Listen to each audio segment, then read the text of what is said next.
First off, I kind of want to, I said yesterday Mike Lorenzen was going with navy sleeves, and I was like, I don't understand.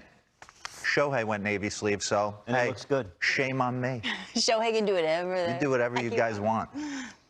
All right, so I want to dive in on him. I want to bring up a couple boards because we talked about it. Last night, this guy is really one of the most talented ball players that's ever graced any diamond in the history of the game. And the way he's able to go about it from an offensive standpoint, but I want to focus strictly on his pitching in this skybox. Once we get through this awesome rip of him, I want to get into a few ABs of what he's able to accomplish against guys like Tony Kemp last night. Sean Murphy's AB, he was throwing paper airplanes at 97 miles an hour at him. He had no chance. So pause this. Bring up his last two seasons. This is why he thinks he's having a better year. Look at it from a pitching perspective. Okay, let's go through. Batting average-wise, average is higher. If you buy into that, I buy into batting average. Aaron Judge told you he buys into batting average, right, Lauren? Mm-hmm. All in. OPS, okay, it's down. Look at the weighted runs created plus, park adjusted, pretty similar. But this is the difference maker. 15-8 with a 2.35, punching out more guys per 9 innings.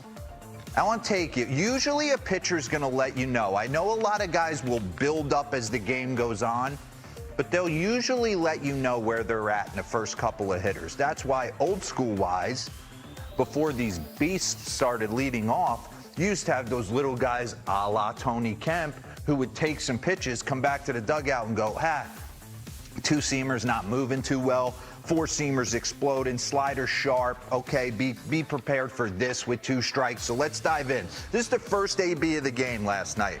Tony Kemp's on the mound, Shohei. You would assume that he's going to go right after him. Back that pitch up. First pitch of the game. What is this? Is this a four-seamer? Is this a bad backdoor cutter? 91 miles an hour. So you're saying, is he loose yet? Let's see how he continues to attack him. 94 four-seamer arm side run. 94 gets the call down, so 2-0, he gave him his heater.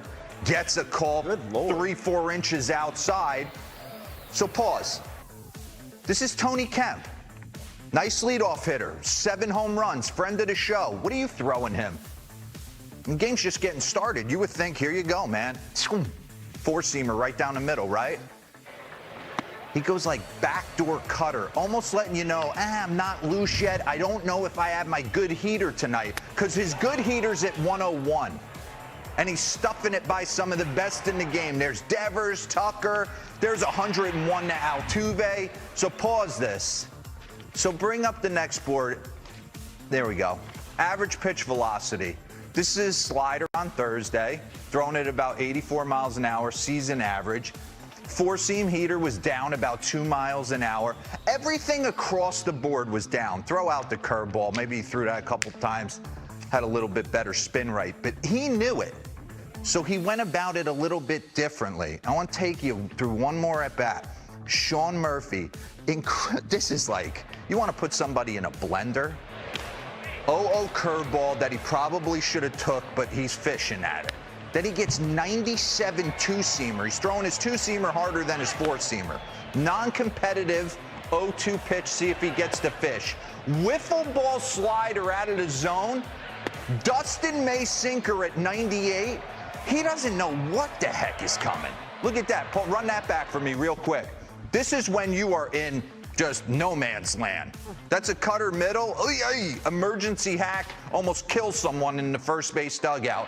And then he goes 96 two-seamer that moves this far. So he's doing things we've never seen in the history of the game. Oh, by the way, he hits in the middle of the lineup, and he's absolutely dominant. And what I love about him, I said this, he gives up the no-hitter. Watch him. Hey, Stas, give me a second. Let me soak this in. Let me stay focused. Let me regroup. Look, think he's having fun? I mean, really, how can you not pay to watch this guy? Look, all right, get locked back in. I don't have a no-hitter tonight, but I'm pitching a heck of a game. Oh, by the way, I also rake, so golly. You say he's doing things that kids did, right? I mean, he acts kind of like a kid in that with that joy that he still has for the game. It's going to take somebody breaking Roger Maris's home run record for him to not get a second MVP. It's a very good point. Very good point. Good stuff.